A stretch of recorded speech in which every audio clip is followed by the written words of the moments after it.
Hello everyone, स्वागत है आप सभी का फिर से एक नई वीडियो के साथ। और जैसा कि आपको पता है, पिछली क्लास में मैंने कुषाण वंश ही शुरू किया था और मैंने बताया भी था इसके बारे में थोड़ा सा, ज़्यादा नहीं कर पाए थे हम। ठीक है, तो चलिए शुरू करते हैं बिना किसी देरी के। देखिए, पिछली क्लास में जो मैंने बताया था कुषाण से संबंधित, तो वो उसको एक बार रिवाइज कर लेते हैं, क्योंकि रिवाइज में क्या होता है कि चीज़ें याद हो जाती हैं हमारे। तो पिछली क्लास में मैंने जो बताया था कुषाणों को लेकर के, कुषाण कहाँ के निवासी थे। तो निवासी की अगर बात करें कुषाणों की, तो निवासी थे मध्य एशिया के। कहाँ के निवासी थे? मध्य एशिया के निवासी थे। कुषाण मध्य एशिया के निवासी थे। ठीक है, और मध्य एशिया के निवासी थे। और वहाँ थोड़ा सा मैंने बताया था, तो वहाँ थोड़ी सी मिस्टेक हो गई थी थोड़ी सी, तो मैं बता देता हूँ अब थोड़ा सा। देखिए, इसमें हुआ क्या था कि 165 बीसी में जो एक जाति थी, हिंगनु जाति, उसके द्वारा इनके सरदार को मार दिया जाता है। वो सको का नहीं होता है, वहाँ पर थोड़ी सी मिस्टेक हो गई है। ठीक है, तो वहाँ पर सको का जो हिंगनु एक जाति होती है, इसके पड़ोसी कबीले होते हैं, उनके द्वारा इसके सरदार को मार दिया जाता है। और सरदार के मारने के बाद इनकी जो जाति होती है, जो ये जो होते हैं, जो कुषाण होते हैं, ये यूची कहलाते थे। अपने आप को क्या कहलाते थे? यूची कहलाते थे। यूचियों की जो जाति थी, वहाँ से चीन वाले क्षेत्र को छोड़ करके ये सीधा प्रस्थान करती है भारत की तरफ, और एक चली जाती है सीरिया की तरफ। तो दो शाखाएं होती हैं इनकी। जब इनके 165 बीसी में इनके सरदार को मार दिया जाता है, 165 बीसी में जब इनके सरदार को मार दिया जाता है, तो वहां से इनकी दो शाखाएं आती हैं। कितनी शाखाएं? दो शाखाएं होती हैं। दो शाखा होती हैं।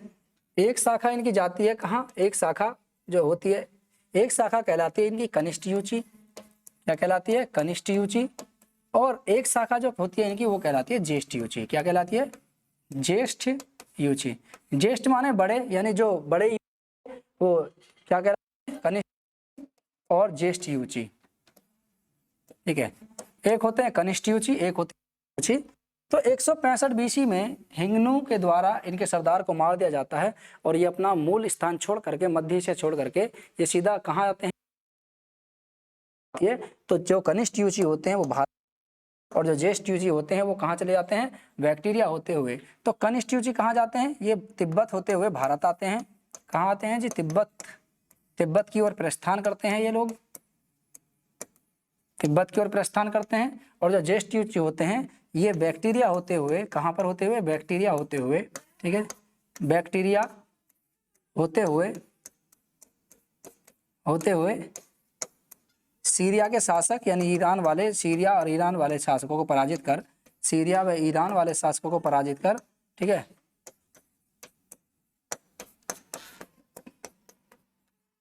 शासकों को पराजित कर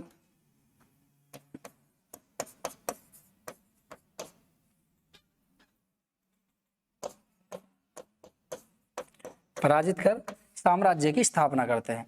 तो कुषाण जो होते हैं दो शाखाओं में आते हैं। एक होती है इनकी बड़ी शाखा, एक होती है छोटी शाखा। जो कनिष्ठ यूची होते हैं, यानी छोटी शाखा वाले होते हैं, वो भारत आते हैं, तिब्बत वाले क्षेत्र से होते हुए भारत में प्रवेश करते हैं। और जो ज्येष्ठ यूची होते हैं, वो बैक्टीरिया वाले क्षेत्र से होते हुए वो कहाँ पे जाते हैं? सीधा बैक्टीरिया से होते हुए, नहीं, अफगानिस्तान होते हुए सीरिया व ईरान के शासकों को पराजित कर, ठीक है, एक अपने नए साम्राज्य की स्थापना करते हैं। चलिए आगे बताएंगे अभी। ठीक है, तो अब हम देखें तो भारत में जो संस्थापक होता है इनका, कुषाणों का, ठीक है, थोड़ा देखते हैं। देखिए, यहाँ पे मैंने इमेज भी लगाई है, आप देख सकते हैं। तो कुषाण वंश, और देखिए यहाँ पे, चलिए बात करें, शुरू करें। देखिए, मौर्योत्तर काल में भारत आने वाले विदेशियों में कुषाण सबसे, ठीक है, मौर्योत्तर सबसे प्रसिद्ध थे, क्योंकि इन्होंने यहाँ एक स्थायी साम्राज्य की स्थापना करी। अभी दिखाऊंगा मैं आपको, कनिष्क का साम्राज्य पूरा दिखाऊंगा। यानी मौर्योत्तर काल में जो विदेशी भारत आए, उनमें से कुषाण जो थे वो सबसे प्रसिद्ध थे। ये अपने आप को यूची कहलाते थे। ठीक है, और ये जो थे ये यूची कहलाते थे, और इनकी दो शाखाएं थी। कितनी शाखाएं थी? दो शाखाएं थी। अगर क्वेश्चन ये पूछा जाए कि जो कुषाणों की जो शाखा थी, कौन सी शाखा भारत में आई थी, तो जो कनिष्ठ यूची होते हैं, वो जो शाखा थी कनिष्ठ यूचियों की, वो भारत में आती है। सबसे प्रसिद्ध थे क्योंकि ये इन्होंने एक स्थायी साम्राज्य की स्थापना करी। भारत में कुषाण वंश का पहला प्रसिद्ध शासक नाम था इसका कुजुल कटफिसेस। क्या नाम था इसका? कुजुल कटफिसेस। 45 से लेकर के 78 ईस्वी था। नाम क्या था? 45 से लेकर के 78 ईस्वी नाम था इसका कुजुल कटफिसेस। ठीक है, तो 45 से लेकर के 78 ईस्वी कुजुल कटफिसेस भारत में पहला शासक था और इसने भारत में आकर के भारत के पश्चिमी यानी पश्चिम और उत्तर वाले क्षेत्र पर अधिकार किया था। किस क्षेत्र पर अधिकार किया था? पश्चिमोत्तर क्षेत्र पर, पश्चिमोत्तर, ठीक है, पश्चिमोत्तर भाग पर अधिकार किया, भाग पर अधिकार किया, ठीक है। कुजुल कटफिसेस ने भारत के पश्चिमोत्तर भाग पर अधिकार किया। आप इमेज देख सकते हैं, यही है कुजुल कटफिसेस, ठीक है। यह सिक्कों पर इनकी आकृति प्राप्त हुई है और इन्होंने सिक्के भी चलाए थे यहाँ पर आकर के, तो सिक्कों पर इनकी आकृति प्राप्त हुई है। और कुजुल कटफिसेस भारत में पहला शासक था जिसने कुषाण वंश की स्थापना की। ये अपने आप को यूची कहलाते थे और इसने पश्चिमोत्तर भाग पर अधिकार किया। कुषाण वंश का पहला शासक था, नाम था इसका कुजुल कटफिसेस। क्या नाम था? कुजुल कटफिसेस। इसने तांबे के सिक्के चलाए। क्या चलाए थे जी? इसने तांबे के सिक्के चलाए। तो तांबे के सिक्के चलाए, तो भारत में इसने तांबे के सिक्के चलाए और तांबे के सिक्के सबसे पहले इसी ने चलाए थे भारत में, याद रखना, तांबे के सिक्के चलाए थे इसने, ठीक है। तो तांबे के सिक्कों का इसने प्रचलन किया भारत में, ठीक है, और इसने भारत के पश्चिमोत्तर वाले भाग पर अधिकार किया। कुषाणों का सबसे प्रसिद्ध एवं महान शासक नाम था इसका कनिष्क, ठीक है। कुषाणों का सबसे महान व प्रसिद्ध शासक था, नाम था इसका कनिष्क। लेकिन कनिष्क से पहले एक शासक और आता है जिसका नाम होता है विम कटफिसेस। क्या नाम होता है? विम कटफिसेस। तो कुजुल कटफिसेस के बाद जो अगला शासक आता नाम होता है इसका विम कटफिसेस। विम कटफिसेस इसने यहाँ पर आकर के, देखिए अगर बात करी जाए कि भारत में सबसे पहले सोने के सिक्के किसने चलाए थे, तो वहाँ पर आता है हिंद यवन शासक। लेकिन अगर भारत में बात करी जाए कि शुद्ध सोने के सिक्के सबसे पहले किसने चलाए थे, तो नाम था इनका कनिष्क। तो कनिष्क के शासनकाल में सबसे पहले शुद्ध सोने के सिक्के चले थे। लेकिन उससे पहले अगर ये क्वेश्चन आए कि कुषाणों में सबसे पहले सोने के सिक्के किसके द्वारा चलवाए गए थे प्राचीन काल में, यानी हिंद यवन शासकों के अलावा भारत में सबसे पहले सोने के सिक्के किसके द्वारा चलवाए गए थे, तो उसका नाम होता है विम कटफिसेस। विम कटफिसेस कौन था? विम कटफिसेस कुजुल कटफिसेस था भारत में, नाम था इसका विम कटफिसेस का, विम कटफिसेस, ठीक है, कटफिसेस। विम कटफिसेस भारत में दूसरा शासक था, यानी कुषाण वंशों का दूसरा शासक था जिसने सोने के सिक्के चलाए। क्या चलाए थे? सोने के सिक्के चलाए। इसने सोने के सिक्के के साथ साथ तांबे के सिक्के भी चलाए, क्योंकि तांबे के सिक्के तो पहले से चलते आ रहे थे, देखिए कुषाणों ने चला भी दिए थे। तो सोने के सिक्कों के साथ साथ इसने तांबे के सिक्के भी चलाए, नाम था इसका विम कटफिसेस, ठीक है। क्या नाम था इसका? विम कटफिसेस। और ऐसा हमें जानकारी मिलती है, ग्रंथों से हमें जानकारी मिलती है, इसके स्रोतों से हमें जानकारी मिलती है कि इसने, ठीक है, तिएनचू, इसने यानी विम कटफिसेस ने तिएनचू की विजय प्राप्त की, ठीक है, विजय प्राप्त की। तो इसने तिएनचू वाले क्षेत्र की विजय प्राप्त करी थी। अब ये तिएनचू वाला क्षेत्र कौन सा है, तो अगर इसके विषय में बात करें, ठीक है, तिएनचू, ठीक है, तिएनचू की विजय प्राप्त करी। वर्तमान में इस क्षेत्र की अगर बात करी जाए तो वर्तमान में ये क्षेत्र, ठीक है, पंजाब वाला क्षेत्र है। कौन सा वाला? पंजाब, जो आज वर्तमान में पाकिस्तान के अधिकार क्षेत्र में जो आता है वही क्षेत्र था ये। तो ये सिंधु नदी के पास वाला क्षेत्र था, उपजाऊ क्षेत्र, और इसी क्षेत्र की इसने विजय प्राप्त करी थी, नाम था इसका विम कटफिसेस, ठीक है। तो विम कटफिसेस ने तिएनचू की विजय प्राप्त करी थी, ठीक है। इसने सोने व तांबे के सिक्के चलाए और इसने अपने सिक्कों पर बात करें तो यूनानी लिपि का प्रयोग किया था, यूनानी व खरोष्टी लिपि का प्रयोग किया। तो इसने यानी विम कटफिसेस ने अपने सिक्कों पर यूनानी व खरोष्टी लिपि का प्रयोग किया। किसका? यूनानी व खरोष्टी, ठीक है, खरोष्टी लिपि का प्रयोग किया था। और सबसे पहले देखिए अगर बात करें तो यह पहला शासक था विम कटफिसेस जिसके सिक्कों पर शिव व नंदी की आकृति प्राप्त होती है। क्या होती है? शिव व नंदी की आकृति प्राप्त होती है इसी के सिक्कों पर, नाम है इसका विम कटफिसेस। क्वेश्चन ये अगर पूछा जाए कि वह पहला शासक कौन सा था प्राचीन काल में, यानी कुषाणों का वह पहला शासक कौन था जिसके सिक्कों पर शिव व नंदी की आकृति प्राप्त होती है, तो वो उसका नाम था विम कटफिसेस। चलिए आगे नेक्स्ट देखिए, कुषाणों का सबसे प्रसिद्ध एवं महान शासक नाम था इसका कनिष्क, और कनिष्क 78 ईस्वी में शासक बना। कब बना था कनिष्क? कनिष्क 78 ईस्वी में शासक बना। कब बना था जी? 78 ईस्वी में। और इसने राज्याभिषेक के उपलक्ष्य में, ठीक है, जब इसका राज्याभिषेक हुआ था 78 ईस्वी में, तो जब इसका राज्याभिषेक हुआ था 78 ईस्वी में इसका राज्याभिषेक हुआ, 78 ईस्वी में इसका राज्याभिषेक हुआ, तो इसके उपलक्ष्य में, ठीक है, उपलक्ष्य में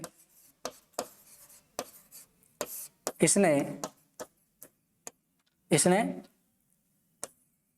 ठीक है, इसने शक संवत का प्रारंभ किया। शक संवत का प्रारंभ किया, ठीक है। इसने शक संवत का प्रारंभ किया था। इसके उपलक्ष्य में जब इसका राज्याभिषेक हुआ था तो 78 ईस्वी में इसने एक संवत चलाया था, शक संवत। क्या चलाया था? शक संवत। तो शक संवत का प्रारंभ किसके द्वारा किया गया था? शक संवत का प्रारंभ 78 ईस्वी में इसके द्वारा कराया गया था, कनिष्क के द्वारा। और इसकी शुरुआत कब हुई थी? 78 ईस्वी में इसकी शुरुआत हुई थी, जब इसने अपना राज्याभिषेक कराया था। तो राज्याभिषेक के समय इसने शक संवत का प्रारंभ किया था, ठीक है। कनिष्क की राजधानी पुरुषपुर या पेशावर थी, पुरुषपुर या पेशावर थी। कनिष्क के दरबार में कई विद्वान रहते थे एवं दार्शनिक रहते थे, ठीक है। तो इसके दरबार में कई विद्वान एवं दार्शनिक रहते थे। इसमें वसुमित्र, ठीक है, इसमें वसुमित्र और अशुभ घोष, देखिए इन दोनों नामों का उल्लेख मिलता है आपको, वसुमित्र और अशुभ घोष दोनों नामों का उल्लेख मिलता है। और देखिए क्या था कि कनिष्क के शासन काल में चौथी बौद्ध संगति का आयोजन किया जाता है। और चौथी बौद्ध संगति कहाँ पर आयोजित की जाती है? तो जम्मू कश्मीर के कुंडलवन में चौथी बौद्ध संगति का आयोजन किया जाता है, जिसमें वसुमित्र और अशुभ घोष, तो वसुमित्र जो थे, जो ठीक है, अध्यक्ष थे, और अशुभ घोष उपाध्यक्ष थे। तो याद रखना, इनके शासनकाल में, यानी कनिष्क के शासनकाल में, इनके दरबार में वसुमित्र, अशुभ घोष, पार्श्व, चरक, नागार्जुन आदि प्रमुख विद्वान रहते थे, ठीक है। पार्श्व कौन थे? बौद्ध धर्म थे। चरक संहिता, ठीक है, बहुत बड़े कौन से चिकित्सक थे। नागार्जुन प्रसिद्ध विख्यात पंडित थे। ये कौन थे? ये पंडित थे, ठीक है। तो विख्यात पंडित थे ये नागार्जुन। चरक जो थे ये प्रमुख चिकित्सक थे। चलिए अभी बताऊंगा आगे। नेक्स्ट देखिए, यहाँ पे जगह नहीं है थोड़ा लिखने के लिए, देखिए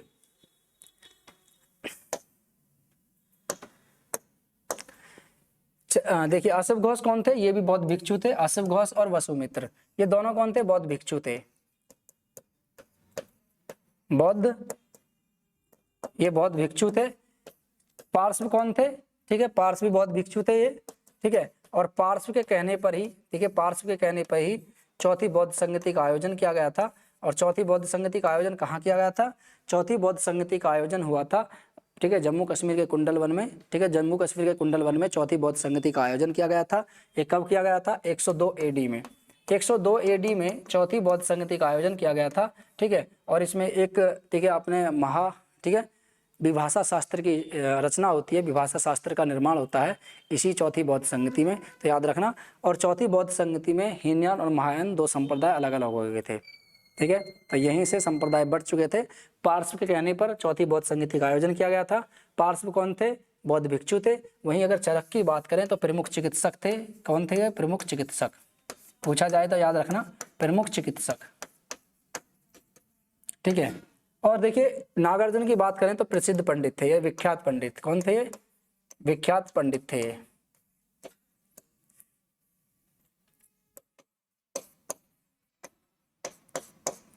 विख्यात पंडित थे ये, तो याद रखना विख्यात पंडित थे ये। नाम था इनका नागार्जुन, ठीक है। आदि प्रमुख विद्वान इसके दरबार में रहते थे। चरक ने कनिष्क के राज्यवैद्य थे, यानी कनिष्क जो थे वो, कनिष्क जो थे कौन थे? चरक जो थे कनिष्क के राज्यवैद्य थे। चरक ने चरक संहिता नामक पुस्तक लिखी, ठीक है। क्या लिखी थी इसने? चरक ने चरक संहिता नामक पुस्तक का निर्माण किया। भारत में गांधार कला का विकास कनिष्क के शासन काल में हुआ था, ठीक है। अगर बात करें तो गांधार कला का निर्माण किसके शासन काल में हुआ था? कनिष्क के शासन काल में हुआ था। और देखिए गांधार कला शैली की अगर बात करी जाए इसमें, ठीक है, तो गांधार कला शैली ये कौन सी थी?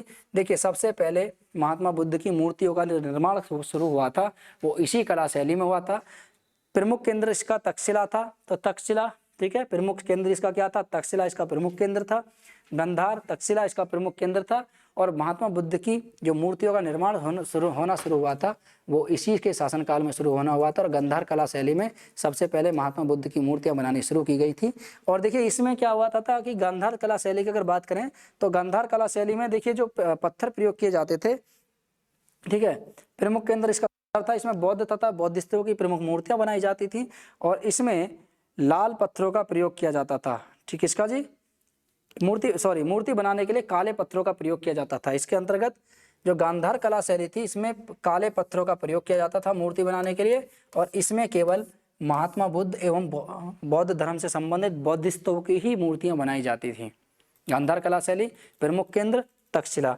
ठीक है, वह उसने पेशावर का स्तूप बनाया। सबसे पहले देखिए पेशावर का स्तूप इसी के शासनकाल में बना था, याद रखना। ठीक है, तो पेशावर का स्तूप इसी के शासनकाल में। बौद्ध धर्म की चौथी बौद्ध संगति कनिष्क के शासनकाल में आयोजित की गई थी, ये मैंने बताया था। ये कश्मीर के कुंडल वन में इसका आयोजन किया गया था। कहाँ किया गया था? कश्मीर के कुंडल वन में इसका आयोजन किया गया था। प्रसिद्ध बौद्ध विद्वान वसुमित्र इसके अध्यक्ष थे। ठीक है, और अशोक घोष इसके उपाध्यक्ष थे। कनिष्क बौद्ध धर्म के महायान संप्रदाय का अनुयायी था। ठीक है, देखिए चौथी बौद्ध संगति में बौद्ध धर्म दो संप्रदाय में बट गया था। एक का नाम था हीनयान, क्या नाम था? हीनयान। एक था हीनयान, एक था महायान। ठीक है, महायान, ठीक है, हीनयान जो पुरानी परंपरा को चलाते आ रहे थे, जो पुरानी परंपरा को निभा रहे थे, और महायान जो बदलाव चाह रहे थे। ठीक है, जो बदलाव चाह रहे थे, चल रहे थे, वो महायान शाखा के साथ थे, और जो पुरानी परंपरा यानी बुद्ध की पुरानी परंपरा को चलाते आ रहे थे वो हीनयान शाखा के संबंधित थे। महायान का देखिए, महा का मतलब होता है कुछ उच्च, यान का मतलब होता है गाड़ी। तो यहाँ पर एक ऐसी गाड़ी जो भंवर सागर से निकाल दे, पार उतार दे। हीनयान, हीन का मतलब होता है तुच्छ यानी बेकार, और यान का मतलब होता है गाड़ी, जो बेकार गाड़ी जो पुराने पथ पर चल रही थी, आप इससे संबंधित याद रख सकते हैं। ठीक है, तो चौथी बौद्ध संगति का आयोजन महायान शाखा का संप्रदाय था। तो ये जो अनुयायी था, कनिष्क जो अनुयायी थे वो महायान शाखा के अनुयायी थे, यानी बदलाव के साथ चल रहे थे। ठीक है, चलिए, महाविभाष सूत्र के रचनाकार वसुमित्र थे। कौन थे? वसुमित्र। मैंने बताया महाविभाषा शास्त्र की जो रचना हुई थी, ठीक है, ये एक बौद्ध ग्रंथ था। ठीक है, बौद्ध ग्रंथ महाविभाषा शास्त्र, और इसमें वसुमित्र ने इसकी रचना करी थी। इसे ही बौद्ध धर्म का विश्व कोश कहा जाता है। ठीक है, क्या कहा जाता है?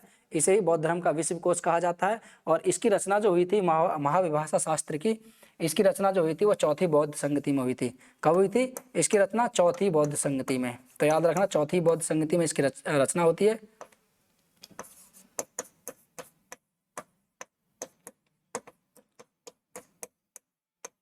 चौथी बौद्ध संगति में इसकी रचना होती है विभाषा की, महाविभाषा शास्त्र की, और बौद्ध धर्म का इसे विश्वकोश कहा जाता है, यानी संपूर्ण जानकारी इसी के अंतर्गत प्राप्त होती है।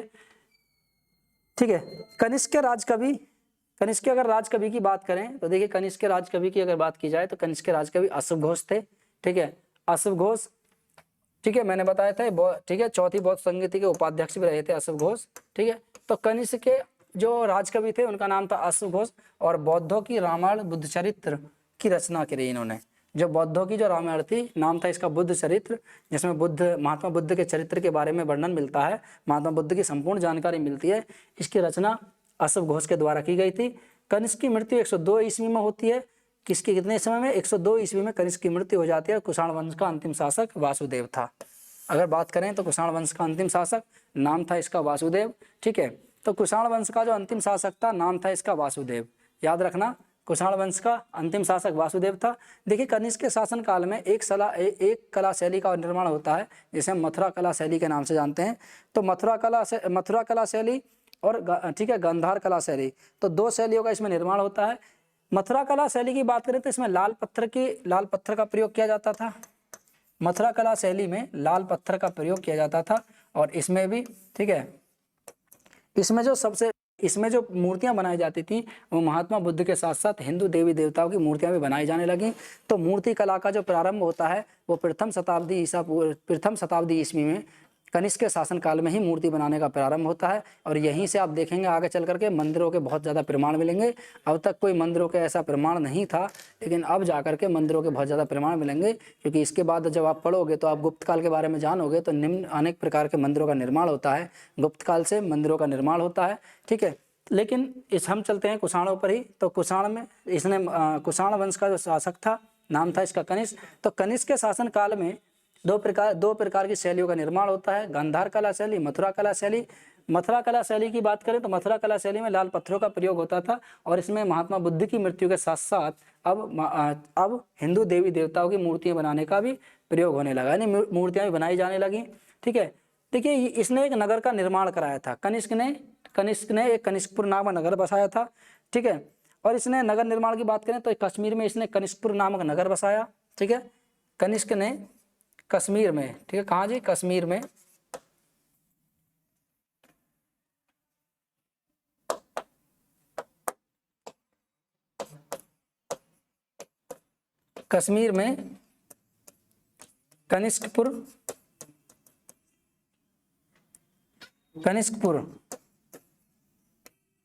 कनिष्कपुर नामक नगर बसाया। ठीक है, कश्मीर में इसने कनिष्कपुर नामक एक नगर का निर्माण किया था। ठीक है, ये कश्मीर की बात है, कश्मीर में इसने ठीक है कनिष्कपुर नामक नगर बसाया था, याद रखना। तो कश्मीर में कनिष्कपुर नामक नगर का निर्माण किया। इसी के साथ साथ इसने एक नगर का निर्माण किया था तक्षशिला में, सिरकप।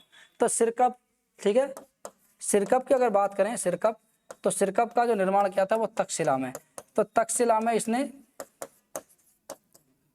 ठीक है, तक्षशिला में इसने सिरकप नामक नगर का निर्माण कराया था। कनिष्क ने भारत में सबसे पहले शुद्ध सोने के सिक्के चलाए। कनिष्क ने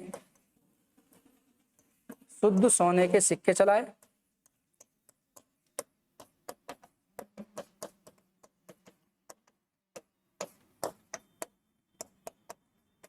ठीक है, तो सबसे शुद्ध सोने के सिक्के भारत में अगर किसी को चलाने का श्रेय प्राप्त है तो वो कनिष्क के शासनकाल में सबसे पहले शुद्ध सोने के सिक्के चले थे। और इन सिक्कों की अगर बात करें तो देखिए इन सिक्कों में कितने वजन होता था इनका, तो अगर ग्रेन की बात करें कितने ग्रेन के सिक्के होते थे ये, तो इसमें देखिए शुद्ध सोने के सिक्के चलाए थे तो इसने 124 ग्रेन के शुद्ध सोने के सिक्के चलाए। कितने जी, 124 ग्रेन, 124 ग्रेन के शुद्ध सोने के सिक्के चलाए थे। किसके शासनकाल में, कनिष्क के शासनकाल में। ठीक है, और सबसे अधिक शुद्ध सोने के सिक्के इसी के शासनकाल में चले थे। और इसी के साथ साथ सबसे अधिक तांबे के सिक्के कनिष्क के शासनकाल में चले। सबसे अधिक तांबे के सिक्के, ठीक है, कनिष्क के शासनकाल में चले।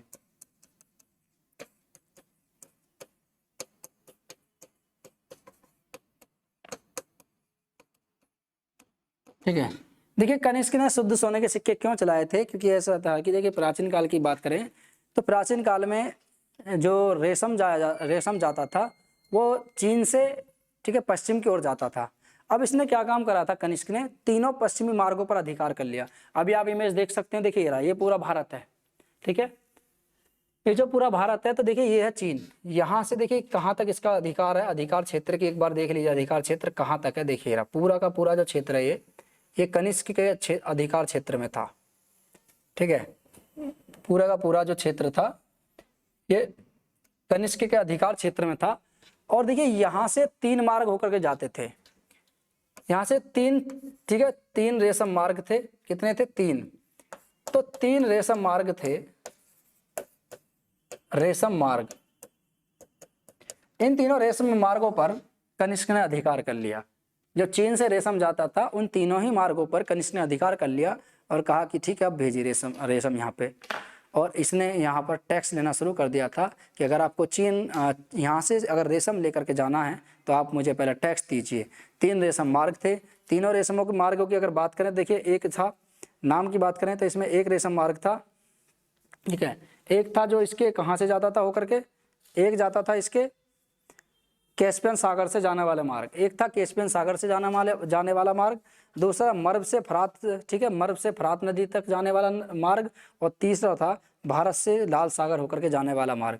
ठीक है, एक था कैस्पियन सागर से, कैस्पियन सागर आपको पता है कैस्पियन सागर कहाँ पड़ता है, तो एक जो मार्ग था वो कैस्पियन सागर से होकर के जाता था, एक मर्व से लेकर के फरात नदी तक होकर जाता था, और एक जाता था भारत से होकर के लाल सागर, तो लाल सागर से होकर जाता था। और इन्हीं तीनों मार्गों पर कनिष्क ने अधिकार कर लिया। और यहाँ से अगर किसी को रेशम लेकर जाना है, यानी चीन वाले क्षेत्र से रेशम अगर जाता था तो उस समय यहाँ पर टैक्स देना पड़ता था, इसलिए यहाँ पर राजस्व बहुत ज़्यादा बढ़ गया था। इस कारण यहाँ से कनिष्क ने शुद्ध सोने के सिक्कों का प्रचलन किया था। तो भारत में सबसे पहले शुद्ध सोने के सिक्के किसके द्वारा चलाए गए थे, कनिष्क के द्वारा भारत में सबसे पहले शुद्ध सोने के सिक्के चलाए।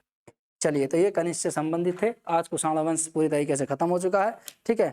कुषाण का जितना भी इतिहास था, आज कुषाण वंश खत्म हो गया है, जो परीक्षा की दृष्टि से महत्वपूर्ण था, ठीक है, वो सब चीज़ खत्म हो चुकी है आज, ठीक है। आगे हम नेक्स्ट जो क्लास करेंगे वो गुप्त वंश से संबंधित होगी, ठीक है। और देखिए 2-3 चीज़ तो आप याद रखिए इसमें से। देखिए यहाँ से क्वेश्चन कैसे बनेगा इसमें से, पहला तो क्वेश्चन ये बनेगा कि भारत में सबसे पहले शुद्ध सोने के सिक्के किसने चलाए, तो कुषाणों ने चलाए।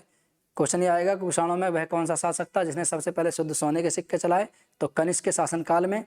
तीसरा क्वेश्चन ये बनेगा कि चौथी बौद्ध संगति का आयोजन किसके शासनकाल में हुआ था, तो कनिष्क के शासनकाल में, ठीक है। क्वेश्चन ये आएगा चौथी बौद्ध संगति का आयोजन कनिष्क के शासनकाल में किस स्थान पर हुआ था, तो याद रखना जम्मू कश्मीर में हुआ था, जम्मू कश्मीर के कुंडलवन में, ठीक है। 5वां क्वेश्चन ये आएगा कि कनिष्क ने, ठीक है, शक संवत का प्रारंभ किस सन में किया था, तो 78 AD में शक संवत का प्रारंभ किया गया था।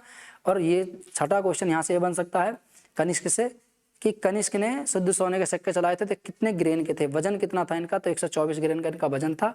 और इनसे क्वेश्चन यहाँ भी आएगा। एक क्वेश्चन और है कि कुषाण वंश का अंतिम शासक कौन था, तो नाम रखना याद, ठीक है। यहाँ पे लिखा हुआ है, तो वासुदेव कुषाण वंश का अंतिम शासक था, ठीक है। कनिष्क की मृत्यु कब हुई थी, 102 AD में कनिष्क की मृत्यु हो गई थी। तो कनिष्क के कुषाण वंश आज समाप्त होता है और गुप्तोत्तर काल मौर्योत्तर काल भी आज खत्म होता है। नेक्स्ट क्लास में हम गुप्त काल को लेकर के बात करेंगे, गुप्त वंश से संबंधित। चलिए मिलते हैं नेक्स्ट वीडियो में, तब तक के लिए जय हिंद।